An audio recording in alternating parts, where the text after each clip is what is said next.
ladies and gentlemen, welcome to our Saturday edition of the Paranormal Portal. We hope you're having a great weekend so far. We are surely having a great weekend. It's just, we just always try to. I think if you don't have great weekends, then there's something wrong with you. But I hope it's going great wherever you are, around the nation, around the world, as Chris says. So it's been a really beautiful day here, sunny and warm. So a lot of the white crap is melting away into oblivion, and my smile gets bigger every time. So, and before I go any further, let me welcome my good friend and co-host, Mr. Don Longbeard, to the show. Hello. It's so nice to come to you without all the snow coming out of the air. Don, I forgot. Could you light the torches? Oh, yeah. Oh, look, yeah. I'm looking kind of pale in there. You are, man. We got to get you. I'm going to take you off camera until you get those lit. lit. My goodness, yeah. You look a little vampiric, you do. So we hope you're having a great time. This is our Paranormal Portal. This is our forum for all things paranormal. So if you're looking for something else, you're not in the right place. Or maybe you are. Maybe it's fate that brought you here to spend the evening with us. But whatever the case is, I'm just thrilled you're here with us. And we hope you enjoy the ride. We hopefully have a really good show put together for you. I'm really excited about the concept. So I don't know. It's just it's a different take on it though, right? You know, usually it's just one this, one that, but we kind of looking at both sides of the spectrum tonight. As our show tonight is paranormal encounters on both sides of the law. So what we're going to do is we're going to talk about some encounters that people have had in regards to being criminals and doing criminal things, or doing things that aren't necessarily constructive, and experiencing paranormal things. And well, it depends on your definition of constructive, but not for the common good anyway. And then we're going to look at some stories from law enforcement officers as well. And we're going to get both sides of the fence here and see what you guys think. But I haven't found, before tonight, I haven't seen many encounters or encounter stories from criminals. Both sides, yeah. Yeah, exactly. So I think that's pretty cool. So you ready for prime time, Don? Sure, yeah, I think. All right, you're on camera, sir. You're live. Okay. And looking brilliant, if I do say so. I love your hat, by the way. Yeah, it's got to be the hat. The hat, you got to see this. Hold on a sec. You got to see this hat. Ooh. And ladies and gentlemen, you have confirmation that Don is not bald. He just likes hats. I just wear my hat. I need a haircut. He needs a haircut, but other than that, he's sporting the Paranormal Portal baseball cap, or what do you call them? Trucker caps? Trucker caps, yeah, because it's got the mesh back. Got the mesh back, so that's what we have at paranormalportalradio.com. You can get your own, ladies and gentlemen, right there at paranormalportalradio.com. So, along with t-shirts and pullover hoodies and all kinds of fun things, and more things to come very soon. I'm just about ready to roll out a whole new line of things, and I'm really excited about it. So check out paranormalportalradio.com, and you'll see all the joyous things we're talking about. But how you been, Don? Been good. Like you said, it's rained a couple it almost rained for a day solid. That was kind of nice. It's breaking up the ice on my driveway, and Julia said she's enjoyed the sun today. Today it got to like 40, 41 degrees. It was nice. It was nice. I actually had to go outside and stand in the sun.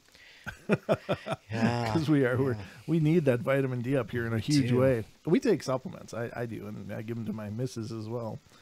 Just because they say if you're north of the Mason-Dixon line, you should be on vitamin D supplements. But if you live up here, you should probably be IVing them. Yeah, IVing supplements because we can go for months without seeing the sun up here. This is just really, really gloomy.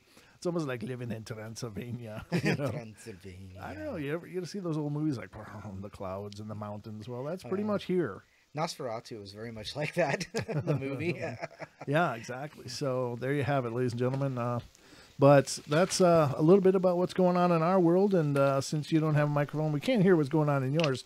But the good news is, if you want to talk to us, you sure can. The call-in lines work tonight as well, just not on the Wednesday streams. So if you choose to call in, that would be great. You want to share a paranormal encounter of your own, the number is 213-233-3998. Again, 213-233-3998. I think sometimes I read that too fast. But if you're looking on youtube.com/paranormal portal, you'll see it's on the graphic on the screen. So it's always available on YouTube if you didn't hear it or didn't get it written down.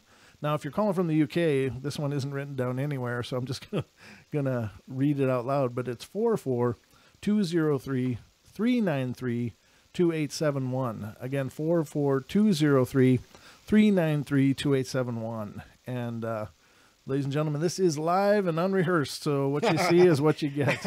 And you may see too much. You may see too much. You may want to see other things, but this is what you're going to see. And I got actually a really cool treat today. That's good. We're going to get into this before we go much further, but I do want to, again, point out, please, if you haven't already, if you're hearing the sound of my voice, please head over to youtube.com/paranormal portal and subscribe and check out some of the live streams there. Check out right now, and you'll see Don and I doing this show as we speak. But we got a bunch of archive shows as well, and all of the shows. And actually, we're also working on putting up some archive shows from the TFR library up in there, and that's Don's project. He's going to be tackling.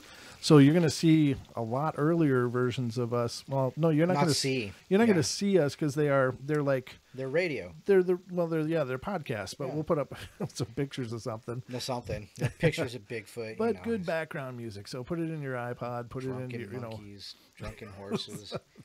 Yeah, well, we haven't done a drunken show yet. Sit back and do shots. Talk about the paranormal. Oh, well, that. Okay, yeah, no. Okay, Where were you going with this? Well, I was going with, stories from, I don't know. Anyhow. So, probably not politically correct, so let's just skip it. Well, we'll just go over that, pretend that didn't happen. No, let's not go over it. We'll just go around it. We'll steer far away from it, as it were. I'm not quite sure where he's going with it, but I'm pretty sure at this point, I don't want to know.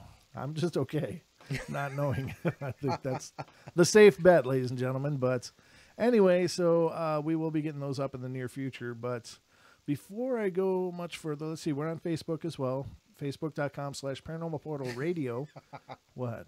Ken says, yeah, do a drunk show. Yeah, do a drunk show. That'll be like, like a Sunday night, late night. Oh, my God. Just a one-off thing that gets immediately deleted or privatized and only. Oh, that's what we should do. Is we should put it back, and only people who do like $4.99 get the access to the private video. Jesus. You can see us drunk. It's like watching any of our other episodes, except we can't blame alcohol for this. Yeah, except that we can blame it at that point. At that point, we'd have an alibi, but the rest of the shows is just as good as it gets.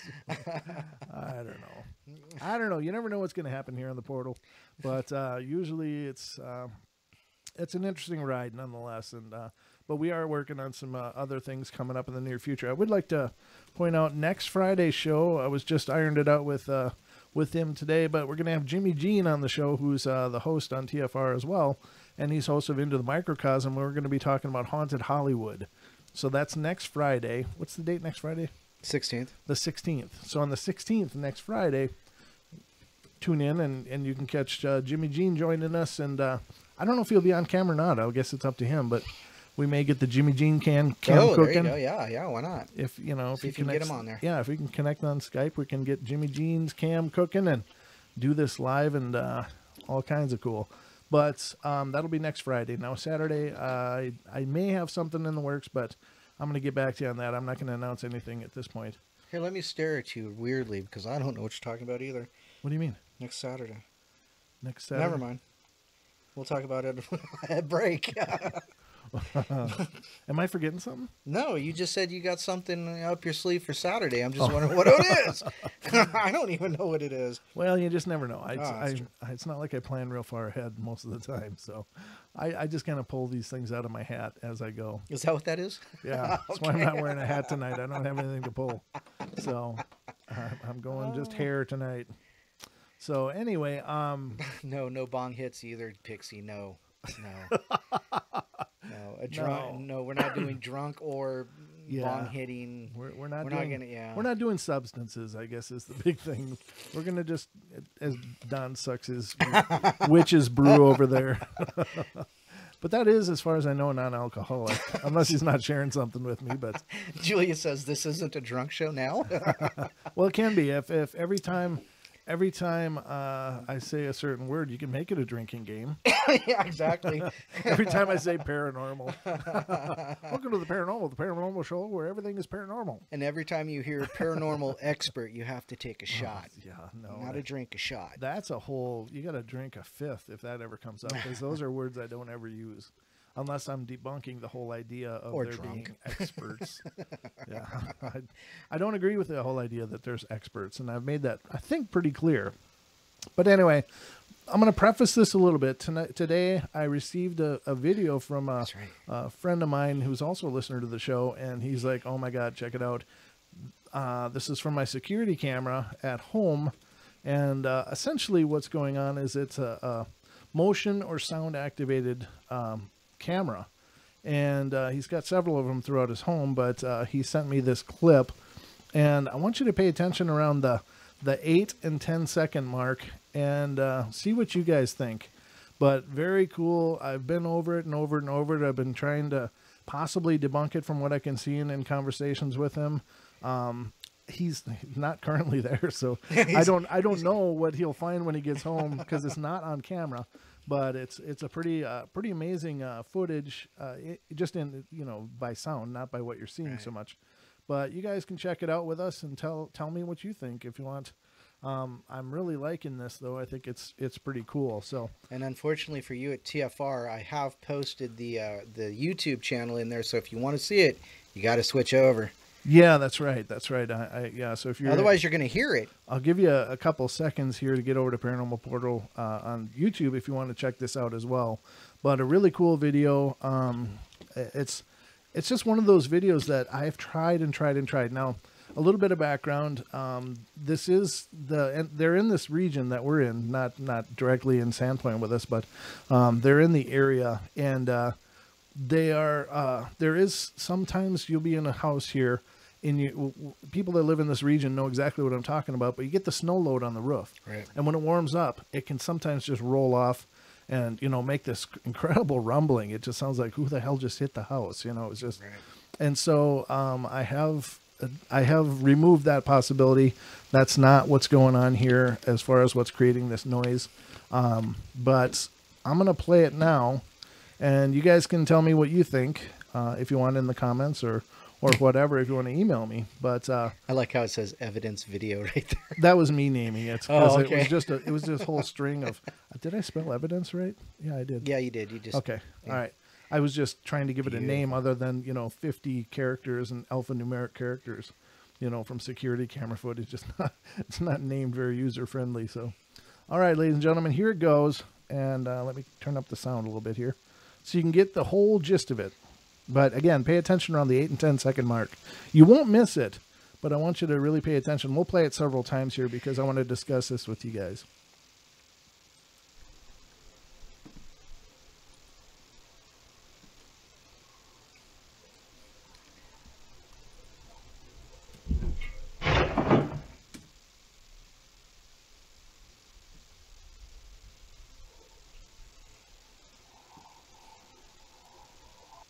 Now, there is some ambient noise that could be other things, but I'm going to play it for you again. I wish we had a crystal clear connection, sound connection, because I've been listening to this thing with headphones cranked, pressed up to my ears, and I can hear some things going on. I can't claim anything is for sure paranormal, but this certainly seems to be at least a paranormal crash, and he has other cameras up and hasn't seen any motion or anything else, but wherever this is happening is just off of camera. But let's check it out again.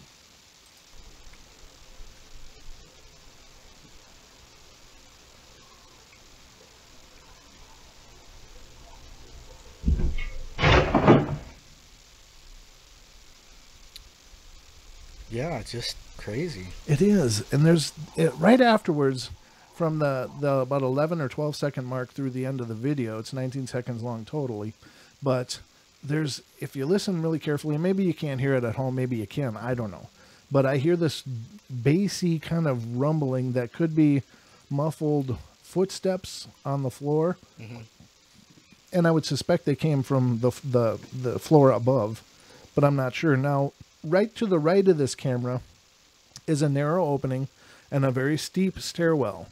And it's just a one flight, it's just a 2-story house. But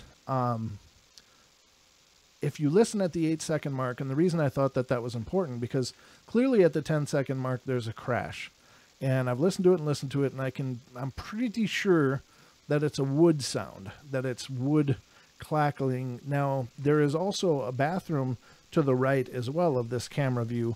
So it's possible the sound we're hearing is that door slamming to the bathroom, but I don't know. But the first sound at the 8-second mark is where I believe what I'm hearing is something taking flight or being thrown. And you'll hear the whoop, and then kabam. So, and that time frame seems about right for an object or something wooden to be thrown from the upper staircase up on the top of the stairs to the bottom. Now, it doesn't hit any steps on the way down, and I don't know the size of what's been thrown because these cameras can be extraordinarily sensitive, so this huge crash may not be as substantial as it feels or sounds like. But the 8-second mark is where you hear that the sound of when it started moving, and then the crash when it stopped. So I'll play it again, and we'll check this out. I'm going to mute you, Don, because you're typing. Okay. All right.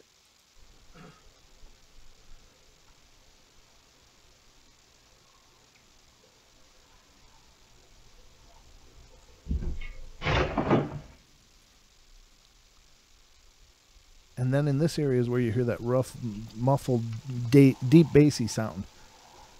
And I hear some clicking as well, but I can't tell now. There is a road next to their house, and so I can't discount the idea that it could be highway noise coming through, getting caught by the camera. So some of that could just be cars going by. I can't be sure about that, but it's just an incredible video. And from what he's telling me, he had he's had motion alarms, and he's had other sound alarms. And he's like, yeah, but the other sound alarms, they didn't catch anything. And I'm like, no, you have to understand the way these systems work is that a noise will trigger. If they're set to noise trigger or motion trigger, something first has to trigger, then it'll start the recording. So whenever it started recording and they got a sound alert before, it maybe was just a sound, like one sound, it starts recording for its quick burst, and if no other sound happens, then it just stops and it files it away. So we don't know what the sound was that actually started this recording to happen, and the other several recordings that he has been getting through his alert system. But very interesting, very cool, and I love it when these things are sent in. And this is, firsthand, this is the first time it's ever been aired.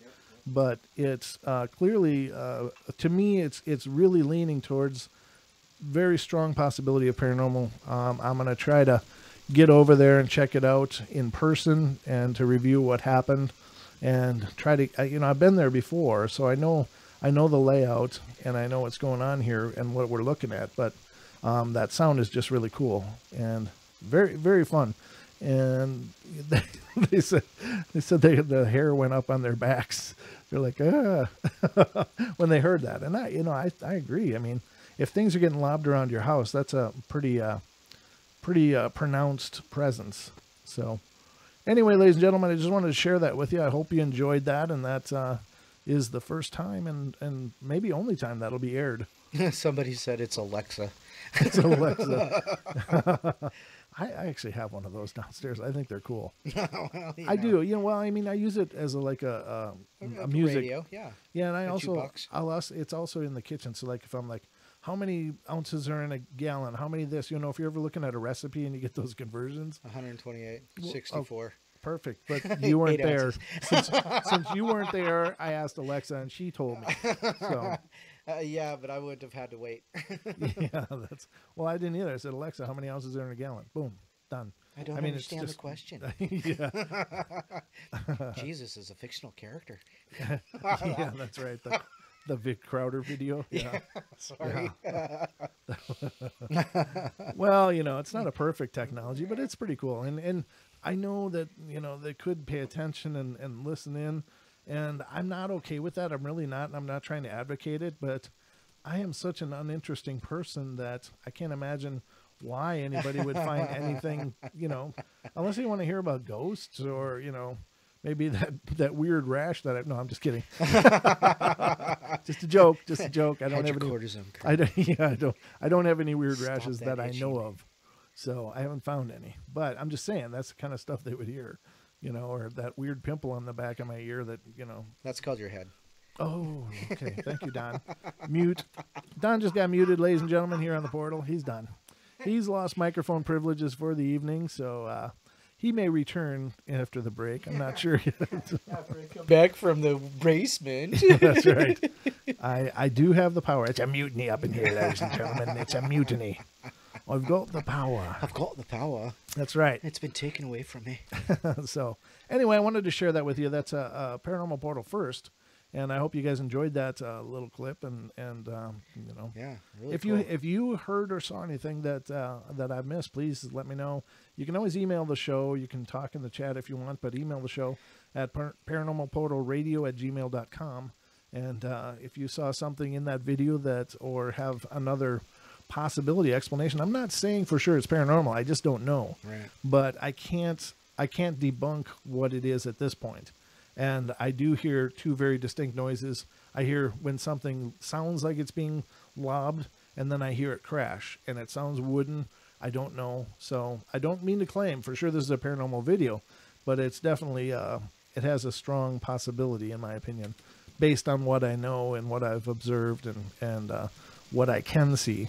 The problem is there's so much I can't see. But they do know that nobody broke nobody did any, set off any entry alarms or anything like that. Nobody broke in. And they've been monitoring their cameras and haven't seen anybody in their house. And so I guess it's a good verification the system works. But what's going on, we don't know. But anyway, what's that? The background count would help me tell you if there's anything possible there. Oh, I think it's the background could. The background count. I think he's talking about the numbers where you can refer to this and this, and that's possible. Right, gotcha. Ian, the numbers are really pretty uninteresting. It's just a date and a counter. But if you give me a time signature, if you look at this video, I guess I could have gone full screen. Let me do it on the full screen so that it's there for the playback. I'll just give it the whole camera here, and then I'll play it back. Hold on. Oh, background count. Yeah, okay. Yeah, I gotta make sure. Full screen. I think it's this one. There it is. Okay, so this is the full screen version. This is as big as I have it. But let me go. Yeah, that's a little bit bigger. Yeah. Yeah.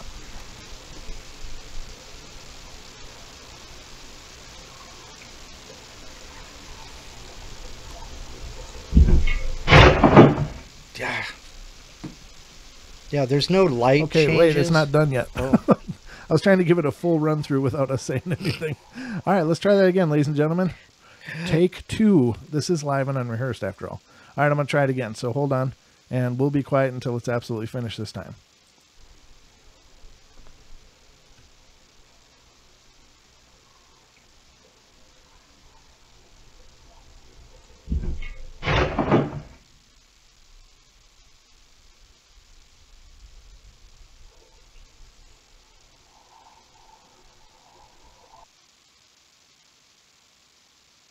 Okay, so there you have it, ladies and gentlemen. If you want to peruse that at your leisure. Spooky. It really is. It's pretty cool. I like that video. I'm really excited by it. So yeah, we'll have to go check that out when they get back in town. Yeah. So there you have it, ladies and gentlemen. That's the paranormal footage for the night. I wish I had something to bring you guys every night. That'd be cool. Yeah, that would be cool. But everybody's so pissy about, you don't have rights for that. You have to get permission. And I'd love to show videos a lot on this show, but I don't want to go through all the hell of trying to track people down and find the real owners of stuff. And yeah, it's just easier if it's submitted. So anyway, we're going to do the stories about paranormal encounters by the criminals and by police officers. Oh yeah, that's what we were going to talk about tonight. Yeah, that's awesome. We are. What's the time before the breakdown? We are looking at we're 10:25, so we got just a couple minutes. Couple minutes. Okay, so we can just talk this through, and then when we come back, we'll get into the meat of the show. But if you have any paranormal footage or any EVPs that you'd like to introduce to the show, love to check them out. I would love to have a listen, and if you give me permission to air them, that's fine. If you just want to show me what you got, that's fine as well. And we'll definitely get Dan Pruitt back on. He's apparently got a few EVPs that he would like to present as well, and that'll be a great time and a great show. I got to track him down again. We were talking a little bit earlier this week because I had an idea for a show segment that would feature Dan, but I haven't talked to him about it, so I shouldn't discuss it too much here on the show. But he's just such a knowledgeable guy. But we're going to take a break, ladies and gentlemen. We'll be right back with the next half hour of the show. Don't go away. The actual show. The actual show. This is all the show. Well, yes, it is.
welcome back, ladies and gentlemen, to the Paranormal Portal Saturday edition.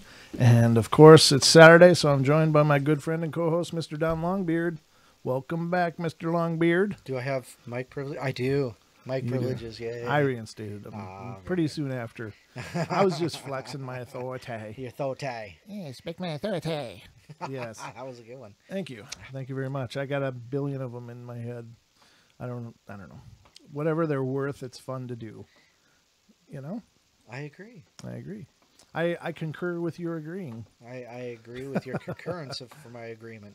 So, ladies and gentlemen, tonight's show is about paranormal occurrences on both sides of the law, meaning the good guys and the bad guys, quote unquote good guys. Now, I mean, I know there's a lot of people out there right now that aren't real impressed with law enforcement. I would just have to say, you know, these guys are out there doing their best to keep, you know, all the bad things at bay, you know, and there are some bad actors out there, but I don't know, every job I've ever had, there's always been somebody, you know, that was just a jerk, just a problem, just, you know, would really make it rough for everybody else. And so I guess law enforcement's no different, that there's those guys there too, but unfortunately when they make things bad, they make them all kinds of bad. So Right, yeah.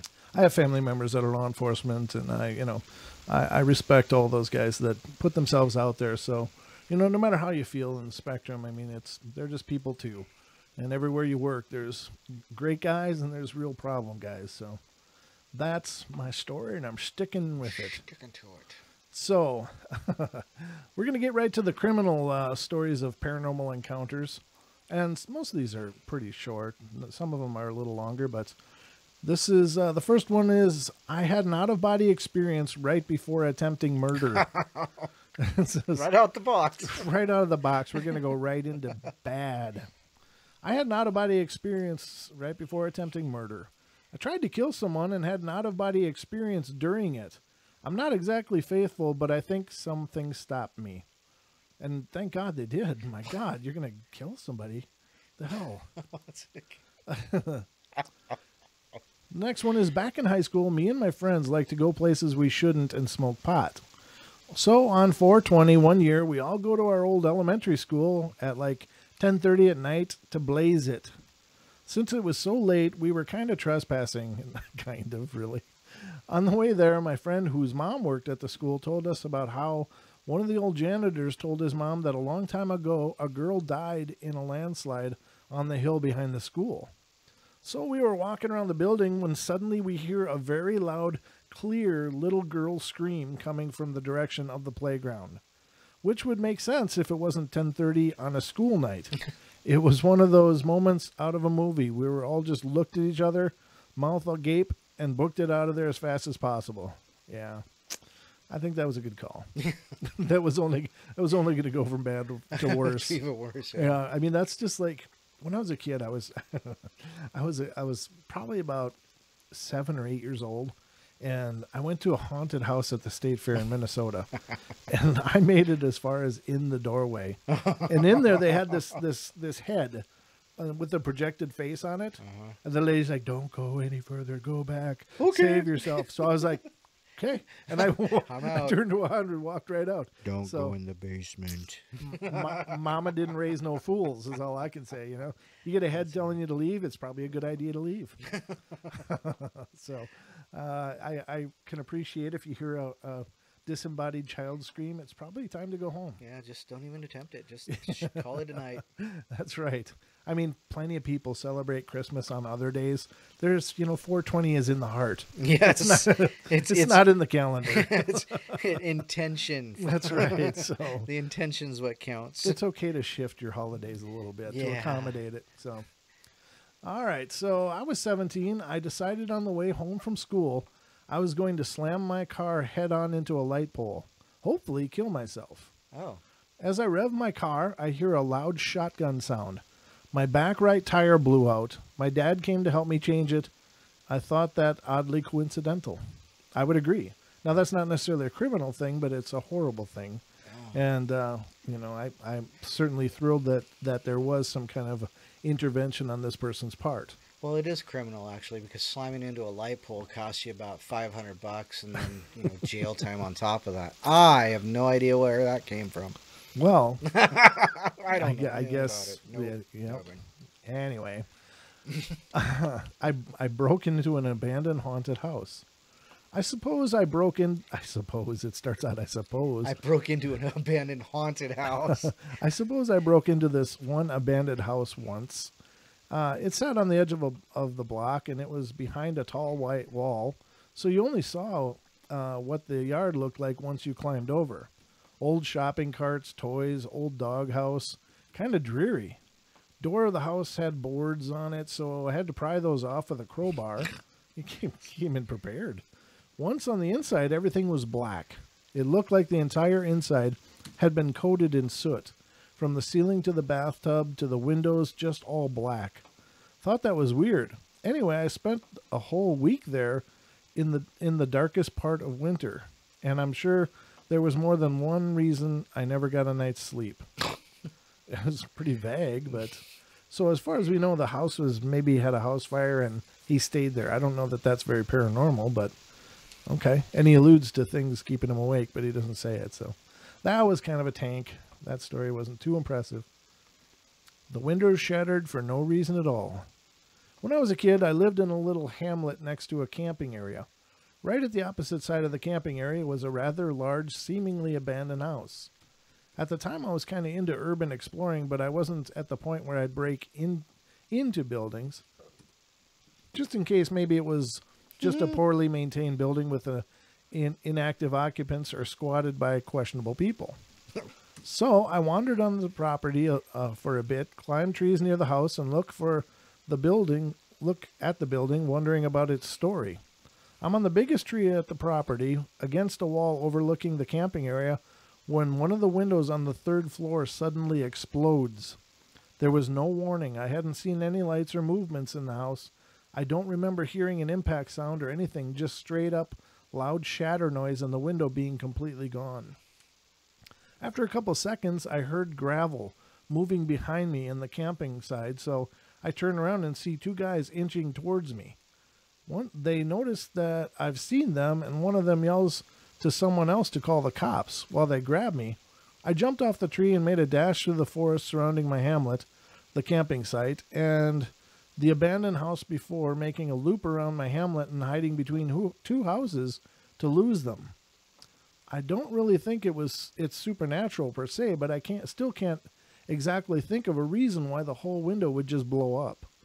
If these guys behind me had thrown a rock in my direction, missed me, and ended up hitting the window, I feel like I'd have heard some of that, and only one of the window panels would have shattered, not the whole window. Well, that's a good point.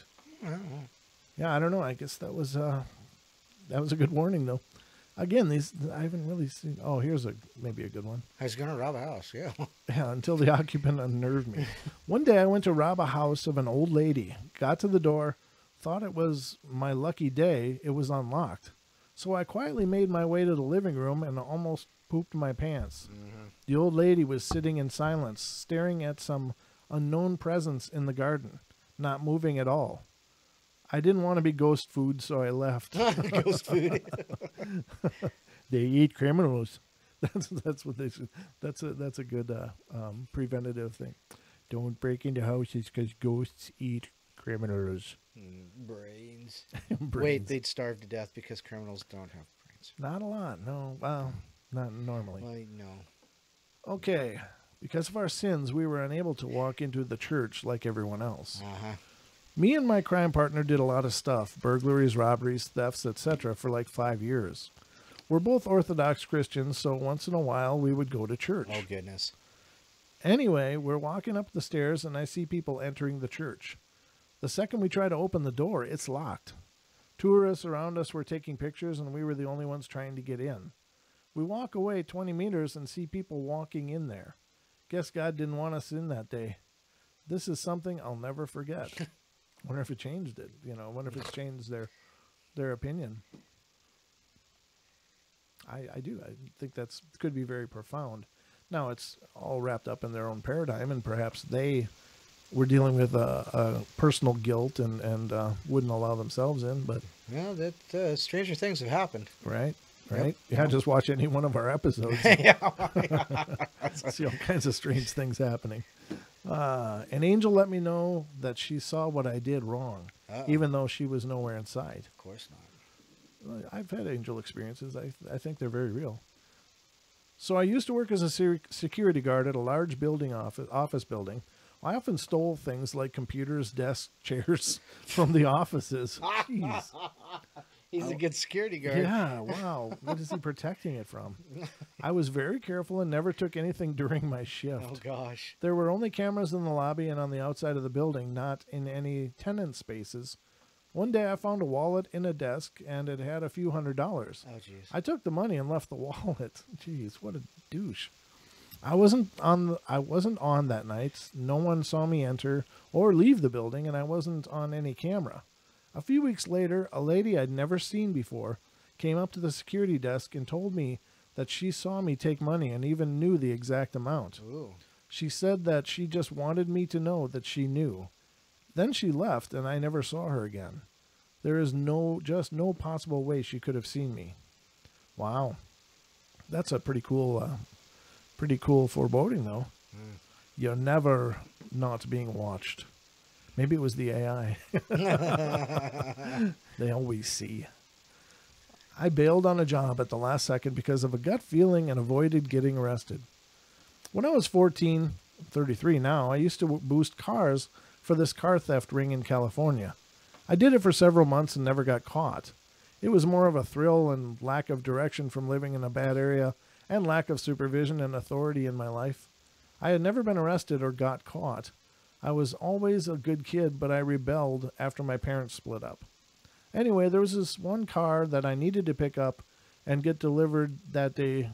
The boss man was extremely insistent that the order needed to be filled within a few hours. It was another job like any other, but when I was about a mile away from my order, I got a very uneasy and disturbing feeling. Nothing was out of the ordinary or different from the dozens of other jobs I'd done, but I couldn't shake the feeling. As I got closer to my destination, it was as if it just got noisier and more distracting in my head. Finally, that unsettling feeling came over me and I bailed out. I saw the car and acted like I wasn't paying attention. I didn't do the job. I kept going and I knew I was in deep trouble with the boss guy. I decided to lay low because not filling an order is seriously bad news. The guy was not someone you disappointed or you would feel it. He was wrathful and on drugs, so I knew I had to hide for a while. 2 days of him blowing up my pager, yeah, that's how long ago it was. Then the calls and pages suddenly stopped. Come to find out, word on the street was that the cops pulled a big sting operation and that car I was supposed to steal was being monitored. My old boss sent some other kid to get the car, and they followed the kid back to the scrapyard and did a big bust. The guy got arrested. That kid got arrested. The whole boatload of people got pinched. But no one ever came for me. To this day, I know God was looking out for me, and at that moment, at that time, and I listened. Since that incident, I never pulled any garbage again. I straightened up, got back into school, and graduated with honors. It was all because of that weird supernatural moment. See, that's a really cool story. See, so so when did they bust the guy? Because he didn't do the job, so his pager was going off, his beeper was going off because they're like, "Hey, you didn't get it done." Yeah. But they sent somebody else. So when did they send somebody else that followed him back? Well, what was the? He's from what I'm taking from the story, he ditched the job. He had the bad feelings, Right. so the boss had said it had to be done. So he was pissed at him, but sent another guy to get it. And that guy was followed by cops who then set up a sting in the following days to raid this place. Following days, okay. Yeah, and so, but between that time, the boss was blowing up this kid's pager, like, "Where the hell are you? You're in big trouble." Right. And he didn't answer, and just laid low. So he avoided it, but that's pretty divine intervention, really.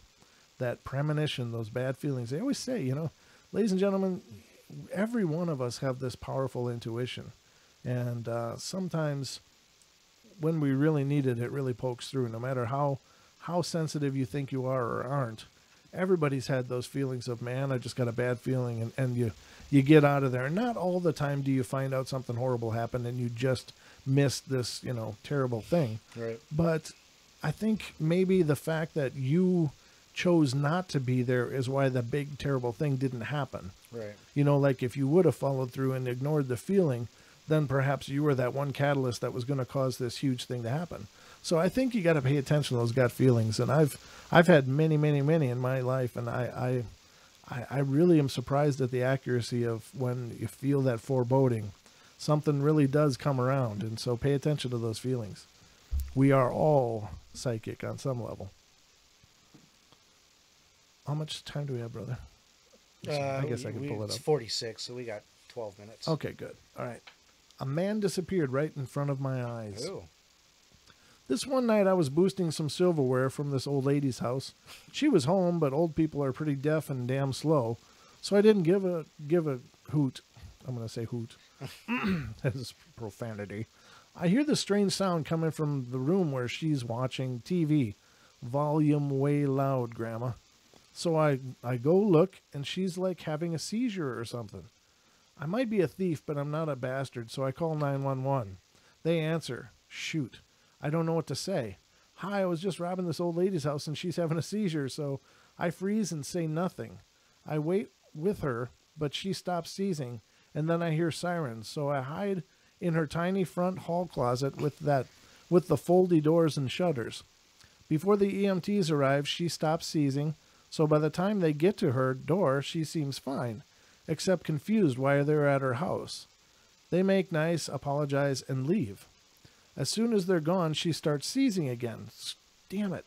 So I call 911 again, just in case. Really don't want a dead lady on my conscience. Same thing. Sirens, she stops seizing. Answers the door. It's like a comedy at this point with me hiding in the closet. The bad guy with the heart of gold. So I'm not about to pop out and say, hey, but she was having a seizure, so they leave. Just as they drive away with her waving an old lady goodbye, she falls down and starts seizing again. Now it's just sad/funny. Gotta call 911 again for Grandma, but this time I'm thinking about leaving a note or something because I do want to get the hell out of here. I call and wait for the sirens, then she stops breathing. Oh, no. I'm thinking, if I don't get the hell out of there, murder charge. I hide as the EMTs come through the door, put an oxygen mask on her, and take her away. By this point, my adrenaline is through the roof, and screw it all, I feel like I've earned the right to take as much stuff as I can walk out the door with. And since the house is now empty, I can take my time going through her stuff. Silverware, jewelry, cash in a shoebox, you name it. If I can find it, it's mine. A fee for being a good Samaritan. Screw it. If the EMT doesn't come back, who the hell knows why.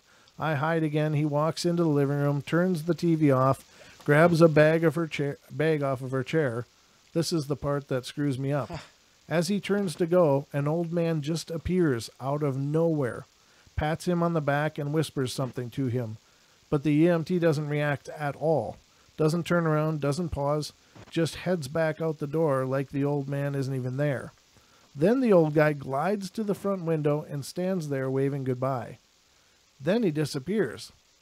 I'm standing in the closet frozen, wondering what the hell just happened, and when I feel it, somebody's breathing down my neck. Oh no. Get out of my house. I started running, praying, crying right out the door. I don't care who saw. I ran like a girl. To this day, whenever someone says scared straight, I try not to remember the sound of the old man's voice, but I always do. Wow, that's a cool story. I wonder what he said to the EMT that the EMT didn't see it, or I don't know. What's the whole thing there? Well, now basically the EMT was not aware of the presence. Oh, apparently. So the guy was there, patted him on the back. He didn't know. He just, maybe it was a take good care of my wife, or whatever, is perhaps the deceased spouse. I'm guessing here, but Yeah. then he disappeared and appeared behind the guy in the closet. That's awesome. Oh, jeez. Oh my gosh. The house gave him a warning he was going to be kicked out. A guy was talking about how he'd squat in a house that had been put on the market. He'd have a key to get in because he knew the owners, and he'd sleep and shower there after work. He talked about how one night while he slept, the phone started ringing. He couldn't figure out where it was coming from, and then he saw police cars pull up the driveway. He hid while they scanned the windows and doors and then booked it after they left. He came back and said that the locks had been changed. He looked at the whole thing like the house was warning him he'd be kicked out. Maybe somebody saw him moving around in the house. Maybe it was a neighbor, but you never know, ladies and gentlemen. Never know. It's all fair in the paranormal. All right, let me see. The time is 5 minutes. Yeah, we got time. We got time. I got time. Sure, we got time. It's like The Incredibles. I got time. Yeah, I got time. You know, beginning of the movie, he's saving everybody. Supposed to get to his wedding, The Incredibles. Oh, yeah. Okay. Yeah. All right, thanks. I remember now. All right. We were rescued by a guardian angel. A long time ago, my buddy and I stole a canoe on one of the docks at the local state park and took it out onto the lake. It was maybe an hour before sunset. We were deep into one of the lake trails when suddenly our canoe tipped over. We weren't wearing life jackets and we couldn't get the canoe back upright. We tried to swim back to the bank, but it was really far. After some point making little progress, my buddy said to me in a calm voice, "I don't think we're going to make it." And I really started to panic. The next thing I remember was this fisherman pulling us out of the water. He said he saw us struggling and assumed the worst. He also told us if he were even seconds late, we would have been unconscious at that point, and he would have missed us. The thing is, I remember mostly everything until I started losing consciousness from the sheer exhaustion of trying to stay afloat. There wasn't a single boat other than us out on the lake, as it was pretty close to the park closing. He took us back to the dock and went back out to the lake. To this day, I always think it was some sort of guardian angel. Could be. The Lord moves in mysterious ways. I avoided a collision because of the interior lights in my car flashed randomly. All right, 3 minutes. I think I can do it. I don't know about crime, but I was once doing about 85 on a barren backcountry road in an old Cadillac when the interior lights suddenly came on and turned off again. I slowed down to check for an open door when I came around a turn and found a broken down car in the middle of the lane with the lights off. Swerving in a 77 Cadillac is no mean feat, and had I not slowed down, I would have never had time to avoid a collision. Both doors were in fact closed, and it never happened again. It says collusion in the heading, but it's collision. Oh. I was like, where's the collusion? I don't understand.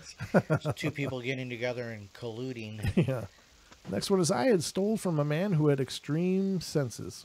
I'm pretty talented pickpocket, slight kleptomaniac, lifted a wallet from a man as I came up from behind him on the street. Almost zero contact.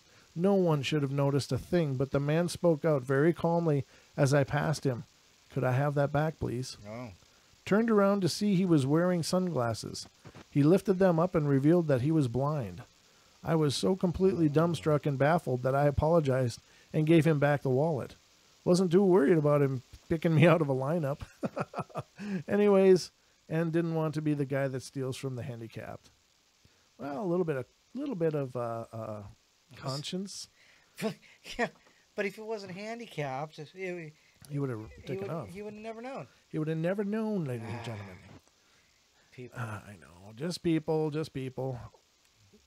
Over a couple of weeks one summer, me and some friends, all middle school, grades 7 to 8, snuck into a nearby school at night and just screwed around. Nothing damaging. Ate candy out of desks, ate ice cream out of the teacher's lounge, wrote notes to teachers and hid them in desks. The first night we went in, I was going to go into the library, had the door open, but a friend said, "No, don't." He claimed it wasn't him who said it, though, so we didn't go in. After that night, the library doors were locked, so we couldn't go in even if we wanted to. Then one night, around 9 days later, our entrance to the rooftop hatch was locked, and we couldn't get in anymore. The very next night, some guys got busted after climbing in through the library windows. It seems they had motion detectors inside the library. Pointing away from the door, we would have entered into the main area, connected to a silent alarm. We would have been busted if not for whoever said those words. Very cool. Very cool story. that just about brings us up to break time again. Got about a minute left here. So again, if you're hearing the sound of our voice, and if you're listening, you should be, unless I got to talk louder, but head over to youtube.com/paranormal portal and check out the channel. Make sure you subscribe, like, share videos if you find an episode you like. I don't mind if you guys share them. I'm not one of those people that you need to get permission from. If you're sharing our videos, I love you bunches. Mm-hmm. So post them wherever you want, as long as you don't strip it and claim it's your own or something. But other than that, I'm fine with it. But yeah, we definitely want to grow this YouTube thing into a bigger machine than what it is, ladies and gentlemen. So let people know if you know you're involved in any paranormal groups or whatever. Share the word. Tell them the portal is cool. I don't know. It is cool, isn't it? Yes, it is. All right, ladies and gentlemen, we're going to take a break. We'll be right back in just a couple minutes here for more Paranormal Portal.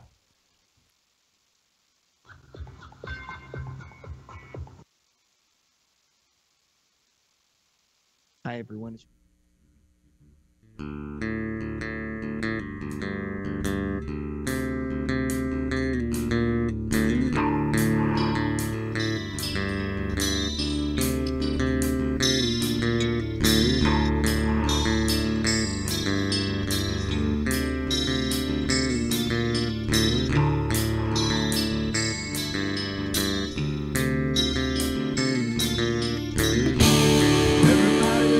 Play their games. Everybody loves to place their bets.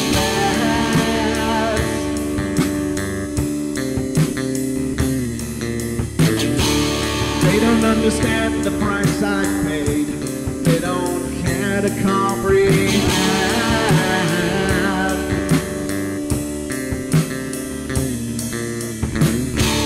Trace their lines upon my body, dripping scars across my heart.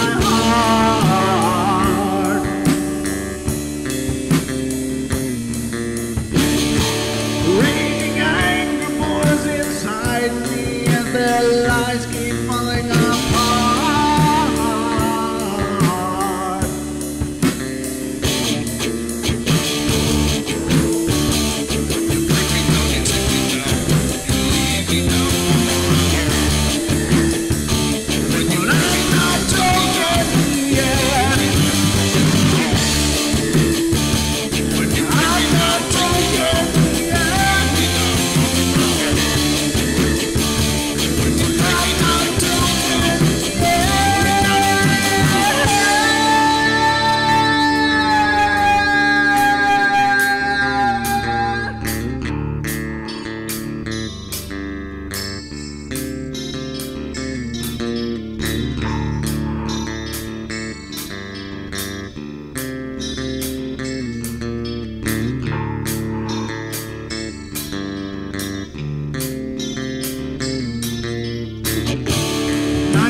With my silence, I am not a stupid boy.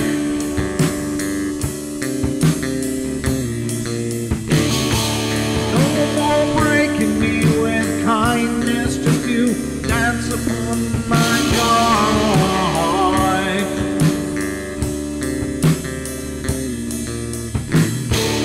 Leading me with empty promise, you're just another fucking mess.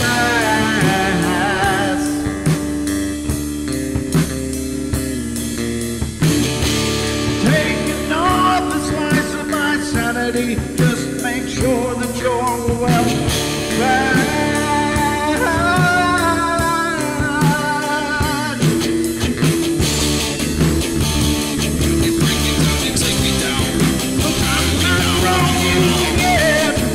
Frequency Radio. This looks extraordinarily bad. They linger in a perpetual dream state, a nightmare from which they cannot wake.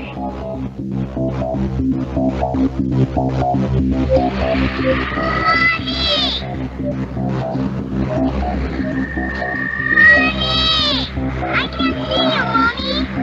Where are you?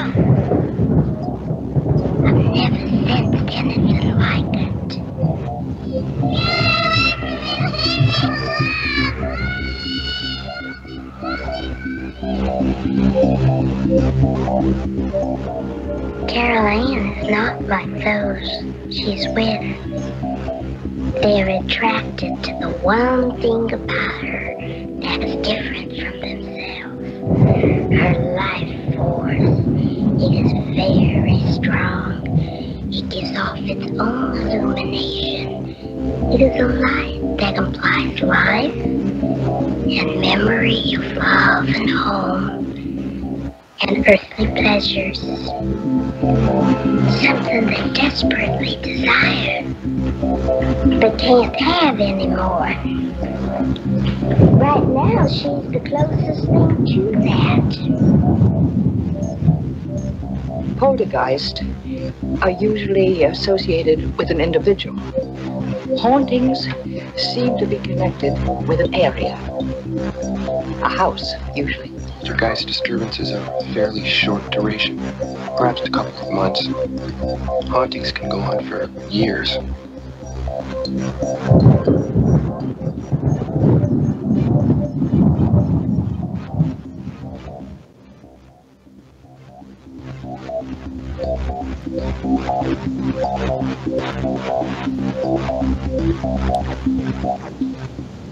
And we're back, ladies and gentlemen, for the second hour of the Paranormal Portal. Thank you to those of you in the YouTube chat who were talking about the music that I played during the breaks. And even all these bumper musics that you just heard, those are all compositions I've thrown together. Some of them are more progressive alternative. Some of them are more just instrumental, but I write music as well. So thank you for that kind feedback. And if I figure out a way to post them online and, make them available for download, I'll be sure to let you know. But it's cool to hear that. I certainly, I'm blushing inside. I'm blushing outside too, but I don't know if you can see it with all these shadows. But no, it's a great compliment. So thank you all for that. And we are burning the night away here on the Portal. So hope you're enjoying the show and hope you're enjoying the stories. And I'm sorry I haven't been paying attention at all to the call board. But the call board is open. It's 213-233-3998. 213-233-3998. So if you want to call in, you certainly can do that. It's an option anyway. So we are moving through. We made it through all of our criminal stories, and some of those were absolutely wonderful, and some of them were, I don't know. What do you mean, snore? What? No, some of those were just snorers. Well, yeah, but, unless we write them, you kind of got to take what we can find. I think I'll start. Yeah. I only want true stories here on the Portal, Okay. At least allegedly true stories. It's true I wrote those stories. Yeah, it's No, true. no. No, I mean, I have don't, no I talent can't, for writing. I can't claim authenticity of any of them. However, when I find them, they are presented as true stories. But any one of these stories could be a load of garbage, and I wouldn't know either way. But I can only read what I can find for you guys to entertain. But if you have stories of your own you'd like to submit, please do. paranormalportalradio@gmail.com, and I'll be happy to read them on the air. I love sharing your guys' stories. To me, that's just the most fantastic part. So We got a call on the board. oh, we have a call. Oh, it's Dee. How you doing? All right, Miss Dee. How you doing tonight? Hello. How you doing? Good, my lady. How are you? I'm great. I'm stellar. That's my word for 2018. Stellar. What kind of story? I'm trying to think of a criminal story, but I can't think right offhand about a criminal story. I am intending to send you. I found just accidentally in one of my photos that I took of clouds, I found a UFO. Oh, did you really? I'm going to send it to you. Please do. Yes, I'd love to see did. it. I don't know what this thing is. But it certainly doesn't look like a cloud. It has straight lines and a triangle thing on it. And wow. I don't know what to make of this thing. And it was just in one of my... I love to photograph clouds. Uh-huh. But someday I'll do more on that when you have a UFO show. But this is Absolutely. more of a ghost show. And I was going to say... there are a lot of haunted places here in Ohio, and hauntings seem to, and Ian probably has heard this before too, probably knows this too, A lot of them occur where there's water. It seems like water is a sort of a conductive medium. Mm-hmm. And so for some reason, a place, not just that's been, maybe it's because water, they say water has memory and stone has memory, and impressions can be imprinted on it. Maybe that's part of it. But down at the Civic Theater here in Akron, down the road here from me, that place used to be very haunted. Very haunted when I was growing up. No. Well, they cleared it. One of my friends went through and cleared it. Wow. And that's kind of how she made her name for a while there. Carrie made her name kind of by going through there and clearing it. And the local newspaper had a bit on it and everything. But when I was growing up there, the place was really haunted. I mean, it was just... I worked there for a while, and there was a ghost in the basement that just you'd get this creepy feeling in this huge. First of all, the Civic Theater is a huge old place. It was built to look like a Moorish courtyard, so you had a very sort of surreal place just to begin with that you were walking into. You'd walk in to see the movie, and it would look like above you instead of a ceiling. It would look like stars and clouds and and the moon and everything. It was really very nicely made and a beautiful place, and I loved working there, except the place was very haunted. and so, I mean, I saw so many things there, I don't even hardly know where to start. But I mean, one time I was trying to get ready for, we were doing a haunted house there. I was trying to get ready, and I'm putting on my makeup, and I'm putting on my outfit, and I look in the mirror, and I see this woman, this entirely other woman getting ready. Oh, wow. Dressing. Nice. And I'm like, whoa, that's not me. Wow. You know? And then it just disappeared, and I'm like, whoa. Wow. That got me. That was one of the first times I'd ever seen anything like that happen, right? Oh, okay. And then there was the funny ghost, which he was pretty hilarious. He used to work there. The thing is, the story is, he used to work there as a janitor, and when he wanted to be cantankerous, which he had a sense of humor, he would flush all of the toilets in the place at once. Oh, God. Wow. I'm actually reading this online as she's telling this. Every now and then. Yeah. Where? And we'd be hearing all the toilets flush at once. Oh, very cool. And what the heck is that? Oh, that's just him. He just has a sense of humor. He just letting you know he's around, right? Apparently his name is Fred. Is his name Fred? Down in the basement. Possibly. I can't remember. It was too long ago. This was when I was a kid, you know. That was like, I'm not going to say how many years ago, okay? But well, there's an article that we found. We found an article about Akron's Civic Trio, or Theater Ghostly Trio, and it's on there. Yeah. It could be. His name could have been Fred. As a matter of fact, it might have been because. And then there was a guy, I guess, who hung himself down in the basement. That was the creepy presence in the basement. And then there was the white lady who, the time I saw her, I was walking across the stage, and I thought Bonnie, my friend who was dressed all in white as a vampire, I thought it was her. And I turned to look, and it's not her. And then she just disappeared. And they said, oh, that's just the lady in white. She shows up every now and then. So, you know, I mean, they all took this they're all very blasé about this when I was there. It was just like, oh, yeah, they'll just live here, you know, they're like residents or something, like, you know. Right. Oh, yeah, we're used to them. like Friends or something. Oh yeah, that's just Lady in White. Yeah. Sure.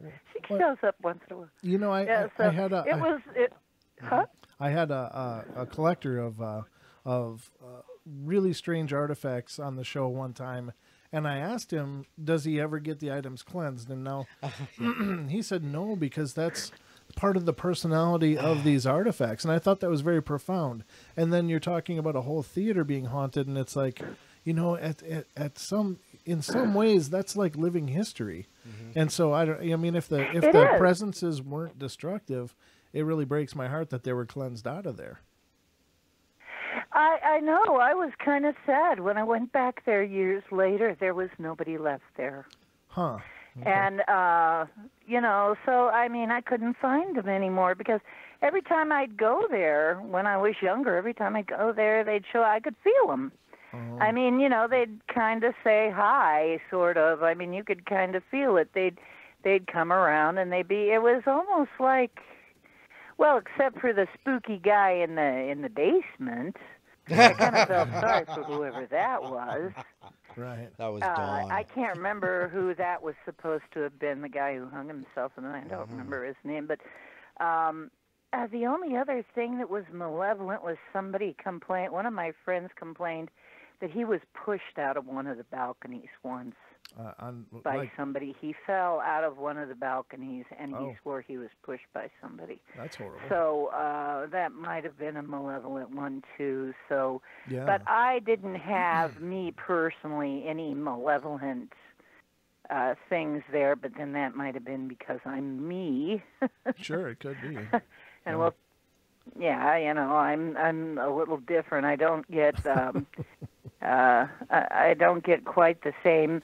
Not that I haven't seen malevolent or encountered. I have encountered quite a few, but I don't know how to put it.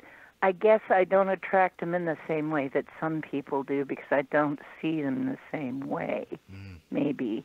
So maybe the malevolent ones kind of stay away from me because, you know, I will.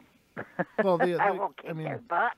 I think that you know, those people that are sensitive and stuff, of course, are beacons to a lot of paranormal entities. But I think that they also know when somebody knows what they're doing versus those that don't. So in other words, you're not necessarily a target because you know how to protect yourself. I'm a bad target. I'm a very bad target. It's like anybody else. I think really it's like, you know, like they say, if you are walking to your car in the dead of night and you look like a target, yeah, maybe somebody will try and hit you. But if you got your keys in your hand sticking out and you look like you could whoop somebody, they're looking for the weak target. Sure. They're looking for the easy target, any predator. I mean, that's a predatory thing. It's absolutely the predators are looking for the stragglers and the weaklings and whatever, you know, they can pick off easy. Yeah, absolutely. So if you don't look like you're somebody that can be picked off easy, they're not going to mess with you. So right. Just word to the wise, if you're ever in a situation like that, you know, at least in your own head, try to convince yourself that you can handle them. And be very, you know, I mean, I'm not saying stay in an unsafe situation. I'm not saying that at all because there are some things that can really do you harm. Absolutely. Okay, there are some malevolent absolutely things. But I'm saying, but you got to be just like you would be with a live person if it's a ghost. Vigilant. Yep. You know? Absolutely. Well, thank you for calling in. That's wonderful. And thanks for sharing those stories with us. Well, thank you. Okay, go ahead. And I'm going to send you my UFO picture at some point. Please do. Yeah, I'd love to see that. And I'll hang on to it until we actually do a UFO show. I But want people to tell me what they think this thing is. It's a weird-looking thing. Okay. All right, my lady. Have a good night. Thank you. Thank you. Okay. You too. Hugs. Oh, you too. Thanks. All right, and we got another call, and this is looks like Ian. Hi, Brent. Hi, Don. Hey, how you doing? since the theme tonight is breaking the law, I have to go back to when I was 16 for this one. Okay. My friend Joel and I had just we decided that we were going to learn about our gifts together, and so we a friend of ours had told us that they were having an event happen at a local abandoned apartment. Now, if you look on the map of the Los Angeles area near LAX, the 105 freeway was built literally 1 block away from where I used to live. It was, I just have to cross the street, and there's where they were removing the homes. And on a street called Gravilla, there was an old apartment complex that was dated back to the 1930s. And this place had a lot of people come and go. But once it stood abandoned, we found that things, really weird things would happen to kids who would go in there. And they broke off the chains, went through the front, and also figured out how to be able to work some of the boards off so they could go in through the old carports. And so we were told that there was a kid who'd gone there and had spent like 3 hours just sitting by the side of the pool and had been, this is an empty pool that he'd gone there originally to skateboard in, and just didn't know what happened at 3 hours of his time. So we went in there, and the first thing that we noticed was we could feel that we had eyes on us. Now, keep in mind, half of this building still exists as a hotel, as they moved the whole thing to the opposite side of Hawthorne Boulevard and Imperial and turned it into a hotel. The only ghost we couldn't get rid of, I know up to now you guys have actually not heard that I've done anything except passively see and duck away from things, but that's my gifts, and Joel's lie in other areas, much more direct. And the first day that we were there, we realized that this place was really overrun with stuff, and we wondered why the kid had lost time. And as we were staying there looking into the pool, because we were trying to see if there was anything we could see astrally in the daylight, because it's not really easy, we both looked up at the same moment because we had this same feeling like somebody just run over our grave, and both of us leaned in opposite directions as a rock came firing out from an apartment right at us. Wow. The first thing that we did was go, this thing was not a small rock, and it hit the apartment hard enough for this rock to shatter. And the first thing that we both did was run into the apartment, because all these apartments, all of the doorknobs and stuff had been taken off, and we ran in there following the figure that we both could see. It was sort of a half crouching figure. There's no place for the person to go. Right. The only way to leave was either to our left or behind us, slightly to the right. That's where the main gate was. Ran in there, nothing, couldn't see anything, and was probably one of our first freak out in situations when we were working together. So that's our only breaking and entering scary encounter, really. But I think Don was asking something about background count. Background count is it's not properly used by us because background count usually means radioactivity. Right. But there was no other term we could come up with for things in astral when they have a particular shape or a color or a movement or whatever. And so we came up with using that as a term for it. You can almost see energy moving before something can use it, because they start to direct it almost like a storm moving in, or a wave, or I'm also using very vague terms because trying to explain it is hard if you can't see it. I understand what you're saying though. And there'll be patterns when it's like the feel if I was to say go into a church where it's very placid and very peaceful and protected. Not all churches are. I can tell you quite a few in downtown Los Angeles that I don't like walking into for the simple fact that you can feel there's stuff there that is rather untoward. But that will have a different appearance. And or if you go to places where people have been hurt or before something is about to attack, which we've actually experienced quite a bit, it changes the energy pattern in the astral before they're able to make a move. And sometimes it gives us a good warning. Not always. When you're dealing with things in ghostly form and you're stuck in your meat, you move a lot slower than they do, which is why Dee talks about going into dream time. That's another way of expressing going into projecting so that you can fight these things directly. And it's much easier when you're not limited by your skin, if you know what I mean. Well, So I that's hope really that cool. that explanation helps a little. Yeah, Sure, absolutely. And it's nice to have some kind of mechanical understanding of very esoteric terms like that. So very cool, brother.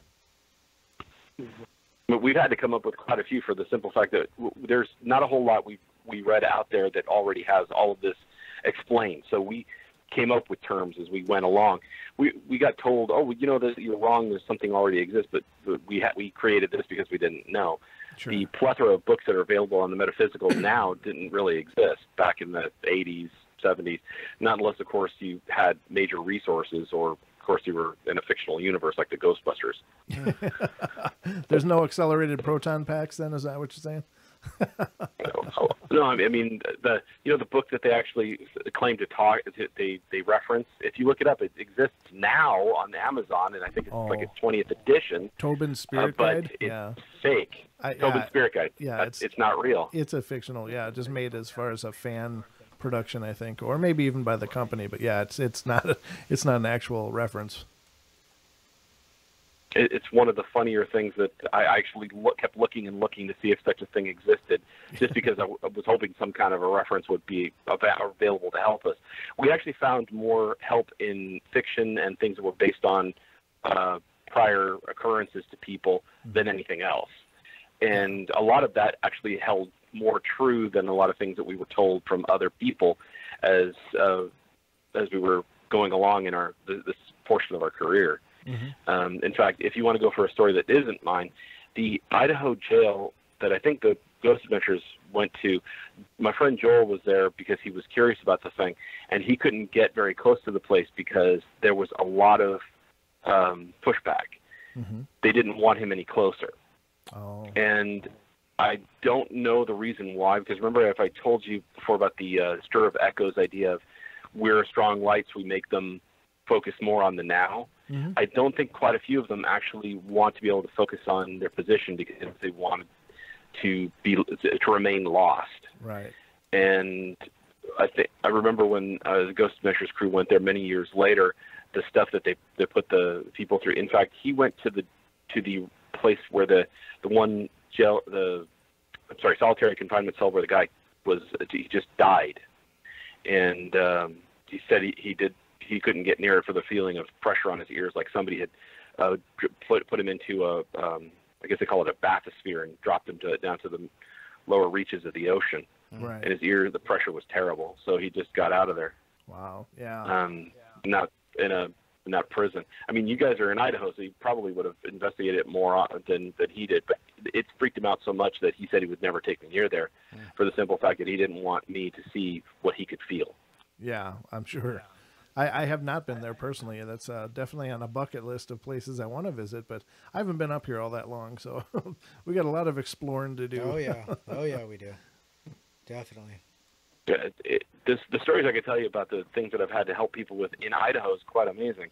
I told you about the person who contacted me and lived up in the old Bannock Native American area and what he went through. Sure. But well, we'll have to have you. I actually have to have you call. Sorry, I actually had to deal with stuff through the middle of Boise, but I'll let you guys get on to the next caller. All right, brother. Well, thanks for calling in. It's always a pleasure hearing from you. Okay, you guys have a great night. Yeah, have a good one, Ian. Thanks for calling, bud. That's always cool. I love it that it's these great hands-on experiences that are they bring a lot to the table, and I don't have his vision or his gifts per se. I think I'm somewhat sensitive. I believe that I am, but it's hard to say exactly what he feels and what he sees. But it sounds incredibly profound, and that's really cool. Yeah, I don't know if I could put up with. I don't know if I could deal with it in that sense. I don't know. I don't know. It would be a whole different reality, wouldn't it? It would. But I suppose that's what he knows. So that's that's his normal. And I know that's I believe I've been exposed to many paranormal things in my life, and that's my normal as well. And so I don't know. I don't know. It's very, very cool, though. Thank you, Ian, for calling in. Thank you, Dee, before you. That's awesome. We're about a minute out of break, but I would like to remind everybody next Friday,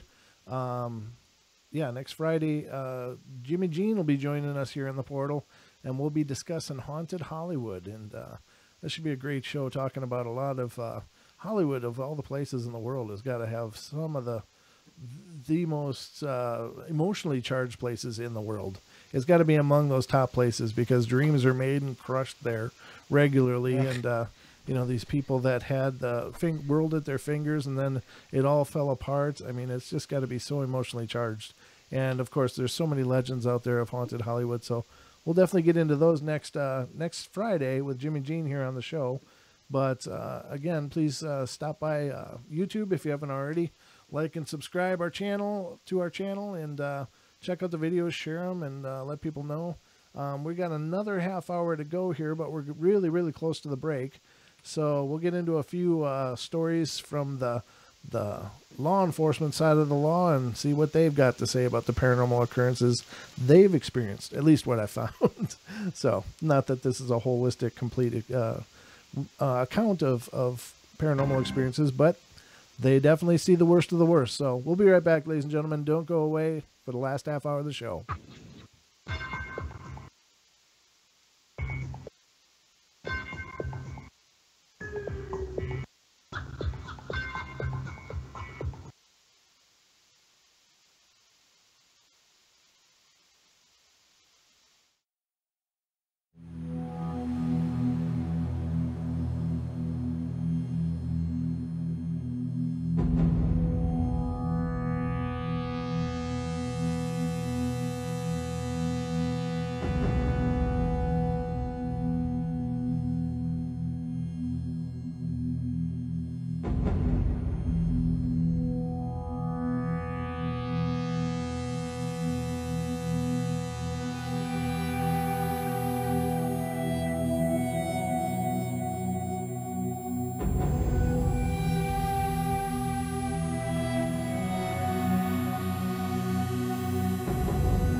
back, ladies and gentlemen. Don and I are here.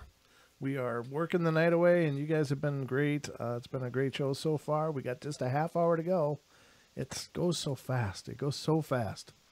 Right, Don? Yes, it does. Don, what do you think? Do you have to shave after every show?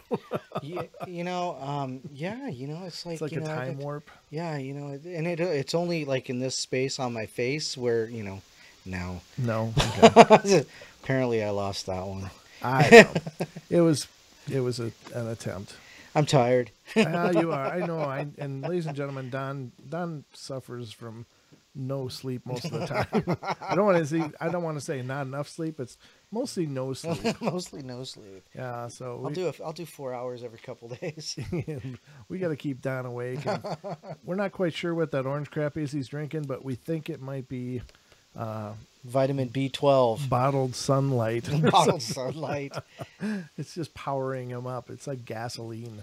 Gasoline. So, I don't know. But here we are. We're going through the last half hour of the show, and I wanted to get a couple of these law enforcement sides of the story here so we can see what's going on with them. We've done shows just about the encounters from law enforcement, but I just thought we'd keep it balanced. It'd be good to do both sides of the coin. So we looked into a bunch of stories from people that broke the law or were breaking the law, and now let's look into the other side. So first story is, I worked as a forensic nurse in a lockup unit in a hospital once with state and county inmates.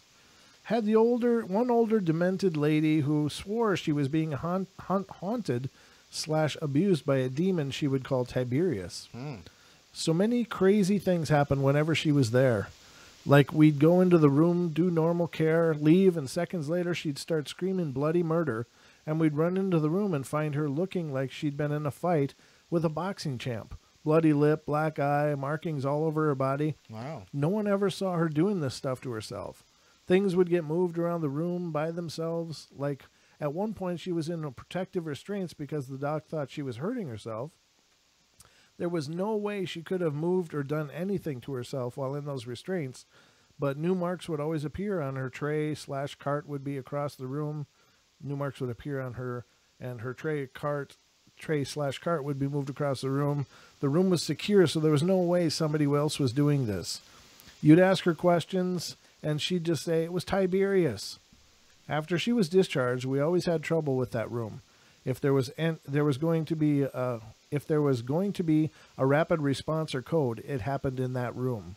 One of the guards reported that lights were going on and off in a room. It was that one. Very cool. Very very sad, but I'm not sure, since it was a forensic nurse, I'm not sure what was going on. That person was already there, but I assume they were probably from a prison or something. So maybe not the best person to begin with, but that's, pretty tough to be tormented like that. But maybe she had it coming. I don't know. It's not my place to say. My dad used to work as a correctional officer at Goulburn Jail in Australia, which is probably one of the oldest and hardest prisons there. A story he tells of his time there is one I always remember. He said that the whole place was creepy anyway, not helped by some of the inmates at the time, including the notorious Ivan Milat, on which Wolf Creek is based. I'm not familiar with that, so it must be horrible. Anyway, first thing he noticed was that dogs would outright refuse to enter the prison. He said they wouldn't get them past the gate no matter how hard they tried. But the creepiest occurrence was one night when they heard the sound of running booted footsteps. Everyone was in their cell, so they couldn't figure out what was causing it. The next thing, all the doors of the open and occupied cells on the floor were banged shut, one after another with loud clangs. Then they see the source of the running noise. Now Dad swears this is what he and his colleagues, so he has another witness, saw. Apparently they looked up and saw what looked like disembodied hobnail boots running down the aisle right over their heads, banging as they went. Dad decided to stop working in the prison not long after this. Wow. Super creepy. Yeah. Prisons are a tough place, ladies and gentlemen. That's as even Ian was referring to, the one in Idaho here. Right. And I think I'm familiar with the one he's talking about, but I want to talk with him more about that to make sure. But if it's somewhere close or within reason, it would be great to go check it out. But if we could get in. If you can get in. But I think I think they must be available for tours or, special arrangements because it's decommissioned, but you might need the state permission or something, as it's probably some kind of historical thing now. But what do you do? An angel with a shield saved a little boy's life. Very cool. It's probably too late for this to surface, but this is my dad's story. He went to a call where a father had gone crazy and decided to shoot his family. He killed his wife and was looking around trying to find his 5-year-old son. To shoot him. Oh, what a horrible thing. The boy had run outside and was trying to hide on the side of the house behind the trash cans. The father eventually found him and point blank emptied nearly a full magazine at the boy. When my dad arrived, they found the boy in shock, hiding right where his dad found him, not a wound on his body. There were no bullet holes in the side of the house. All around the boy, around the house, all around the boy. When they finally got to question him about it, he asked him what had happened. When his dad found him on the side of the yard, the boy replied, "The angel was in front of me with a shield, and he saved me. He pushed the gun away from me." Wow. Oh, that poor child. Oh. I just can't, I can't imagine. There's the hurt, the horrible hurt. Man. I wonder if I could find that story, because there was a story way back in the 70s of a gentleman who killed everybody in his family, his kids, his wife, but I think a son survived. I don't know. I think his name was John. See, this is where I get weird. Well, if you find it, let us know. Oh, that's crazy. Something supernatural stopped a woman from having her throat cut open. I'm a detective and spent some time as an expert on sex crimes and crimes against children. It was the best/worst assignment I've had. One case I came in at midnight. A young woman with a toddler comes on into one of the precincts to report her ex-boyfriend raped her during a custody argument. Sorry, ladies and gentlemen, I don't like this kind of material, but it's real life, Long story short, it was legit, and one of the most violent and sadistic cases I've ever had, so I'll spare the gruesome details. I still have no idea how this woman made her own way to the precinct with a toddler. Part of the investigation requires me to talk with the toddler. Victim said the toddler was present for everything. Oh. I'm a child forensic interviewer as well. During the interview, the toddler recalls their father becoming angry and hitting the mom. Then the toddler said that the nice woman showed up and she couldn't see past the nice woman. The nice woman held her and told her that they were both going to be safe and sang her a song in a different language. Wow. The toddler said the nice woman went over to the front door and knocked on the door. Then the nice woman helped me and their mom to the car before flying away. In the victim's interview, she said that her ex-boyfriend had a knife to her throat and put it to the skin to cut her throat open, but he got distracted for some reason, then ran out of the apartment. She had no explanation why. The suspect was caught 8 hours later. He confessed to absolutely everything.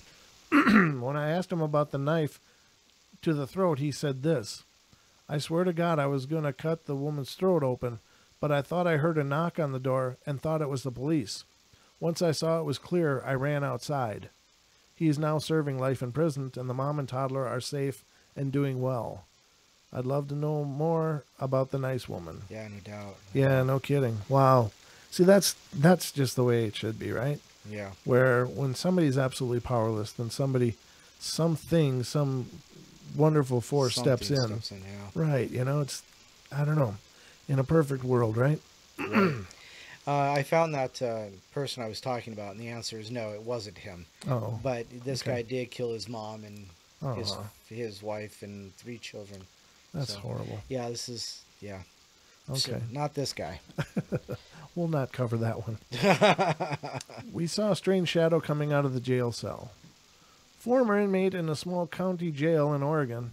At about 2 a.m. one night, the radio in the pod started squealing really loud, all static screeching. One of the COs came in and turned it down, changed the station, and walked back out. Next day, when I was working in the kitchen, one of the nicer COs came in and was talking to us about what happened the night before. Apparently, on the video of the pod, you can see something of a shadow come out of one of the cells and move to the radio. About a minute later, there was a flash in front of the radio before it got loud. Unfortunately, I came back. Unfortunately, I ended up back in jail and got placed in the cell the CO said the shadow had come out from. Something about that cell creeped me out. It almost sucked the thoughts right from you. Yeah, feeding time. Yeah, well, yeah. Recidivism, isn't it a nice word? Yeah, recidivism. Yeah, that's unfortunate, but it's not uncommon, unfortunately. No. A woman called 911 about a bad spirit inside of her home. Oh, my. My partner and I received a 911 call from an old woman having a dispute with someone. We get to the house and she says she's alone. We say, who are you having a dispute with? She says, oh, just this spirit in one of my rooms. Immediately, me and my partner look at each other and give the old, she's elderly, probably dementia or something along those lines. As we're talking to her, she's explaining how sometimes a bad spirit comes around. She states that he's in the back room and, of course, the lights don't work. We try to tell her that spirits probably aren't in her house and we have to get to another 911 call. She insists we check it out. So we do. Now the house, the way she was speaking about spirits makes me believe something was there. When we get to the room and she opened the door, seeing a ghost wouldn't have shocked me. She did say that it's usually in the corner up on the ceiling. Well, the corner was dark and had the freakiest shadow that legitimately was terrifying. My partner and I shine our flashlights on the whole room, and thankfully nothing was there. We told the lady, nope, you're good, nothing going on here. I said to her, if you feel there's a spirit there, the NYPD cannot help you. Go to a local church, religious institution of your choosing, and best of luck. Right. We got the hell out of there. All right, so the next one is, the same wicker lighthouse was present at all unexplained suicides. Ooh. This is unexplained and probably just coincidence, but I still never mention it to my coworkers. I spent some time as a homicide investigator. We would respond to all apparent suicides and investigate them just to make sure it wasn't homicide. Usually we determined a motive for suicide and found a note or other indicator that the person killed themselves. One guy just taped a note to his chest and said, happy now? The B word, of course. So it was clearly ending his life to show somebody. And made sure his wife found him after he hanged himself. But occasionally you get a case where all forensic evidence indicates that the person killed themselves, but there's no note, no discernible reason for why the person would be suicidal. These are people in good health with decent careers and seemingly happy family life. But who knows what's really going on with someone? Here's the part that freaks me out. I've worked maybe 10 suicides like this. The last 3 before I left homicide all had the same thing at the scene. There was a little decorative wicker lighthouse at each location. It was the same lighthouse, same design, and painted white and blue. It stuck out to me the first time because it was by the bed where the body was. But 2 weeks later, I saw the same damn lighthouse on another suicide, even pointed out the coincidence to a patrol officer. A few months later, I go on another suicide, and I see that same wicker lighthouse. That's when it clicks, that it's always been unexplained suicides. I go back and look at the crime scene photos from every suicide I've worked. In 2 of them, I see what could be the wicker lighthouse, but the angle is off and there's too much junk around to say for sure. I don't know, I thought it was creepy as hell, but I transferred a couple of months later and I let it go. Huh. That is crazy. Yeah, that is crazy. You know, a wicker lighthouse. That's very singular. You know, I mean, it's not. It's not in the normal realm of. So is somebody making cursed wicker lighthouses? And the people are just going nuts over them. So, ladies and gentlemen, if you're ever at a yard sale and you see this great deal on a wicker lighthouse, white and blue colored, don't do just it. know. Just know. It's one of those, you know, take your EMF meter with you. If it gives off bad vibes, just don't do it. Yeah, exactly. That's actually true. Bring a K2 meter with you and scan everything. Yep. Little children were laughing at 3 in the morning. About 3 in the morning, the sound-activated alarms at the local school were triggered. The reason? They picked up on small children laughing. The cop gave a big nope to that call and just half-heartedly shined a spotlight in the area from his moving car. Yeah, that's a nope. Yeah, I'm just gonna nope that one and patrol the area. Shake the doors and go the hell home. Not even, just flash a light. Yeah, call it a night. Yeah, I don't know. That door looks closed. Yep. No, there's not a window there. I swear that's locked from here. I saw it. I saw it with my own 2 eyes. Yeah. Don't fall asleep was painted onto the walls. Wow. Cop here got a call for a missing person lived at a large halfway house type apartment complex. Sponsor hadn't seen the person for a few days. We get a manager to unlock the woman's apartment to make sure she's not dead inside and go in and look. It's very dark. It's a cheap apartment with only a few lights, kind of a haunted house vibe. Check the bedroom, no one's there. Move into the living room and stop dead in my tracks.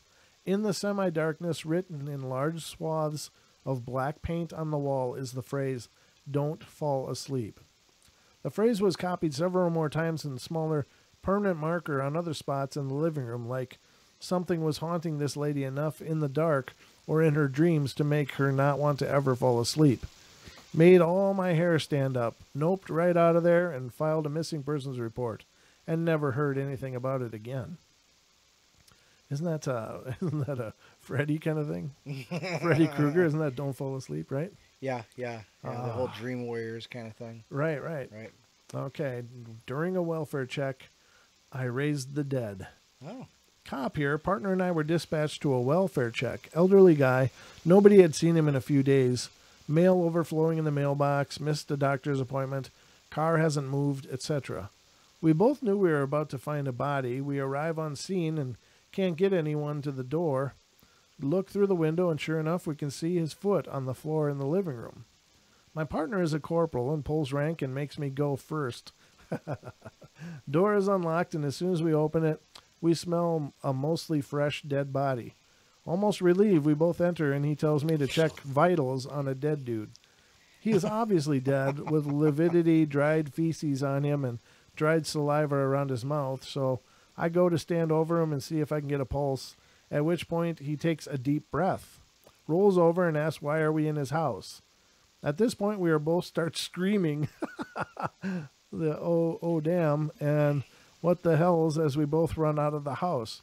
We called EMS and they transported him, said they couldn't get blood pressure or pulse on him. I think he died a week later at the hospital.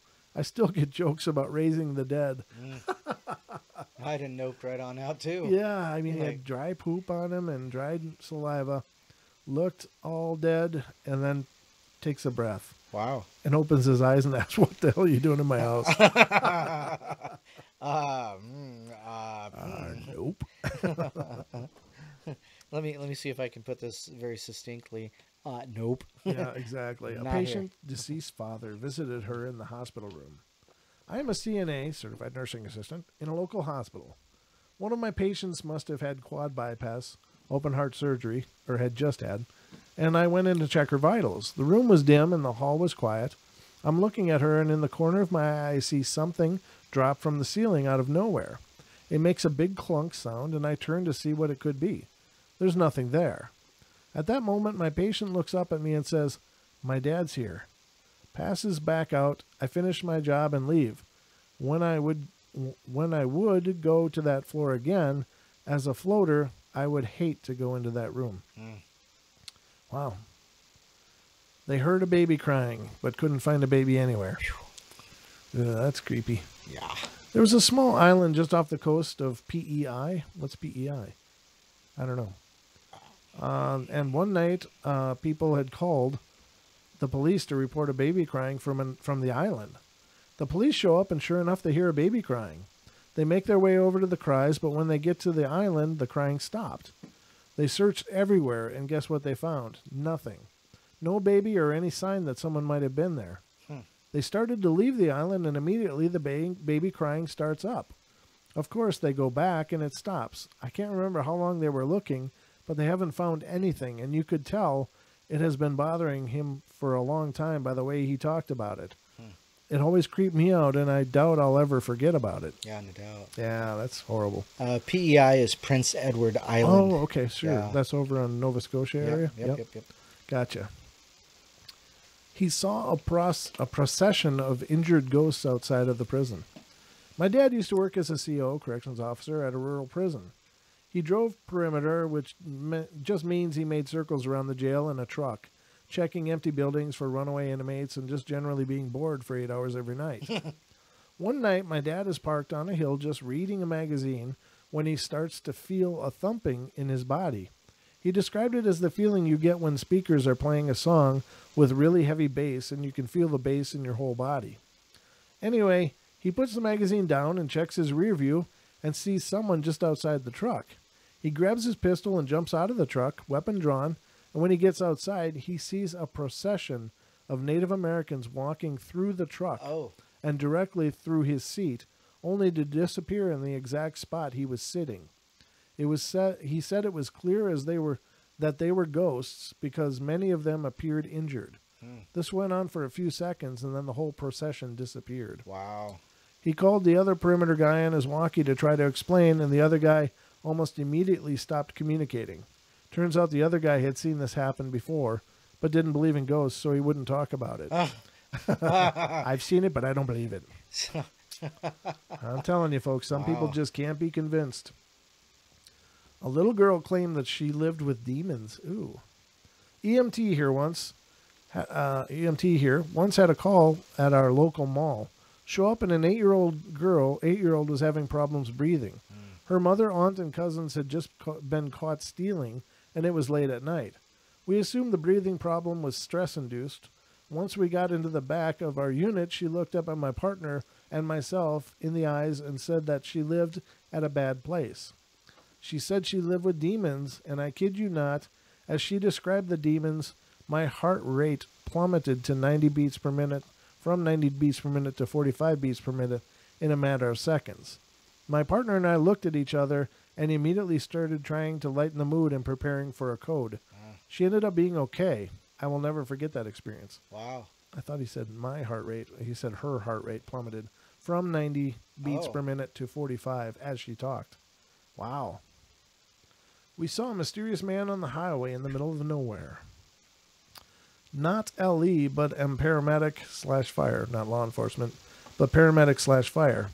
Late summer night, responding to a call in a rural area, my partner and I were driving down a winding 2-lane highway in the middle of nowhere.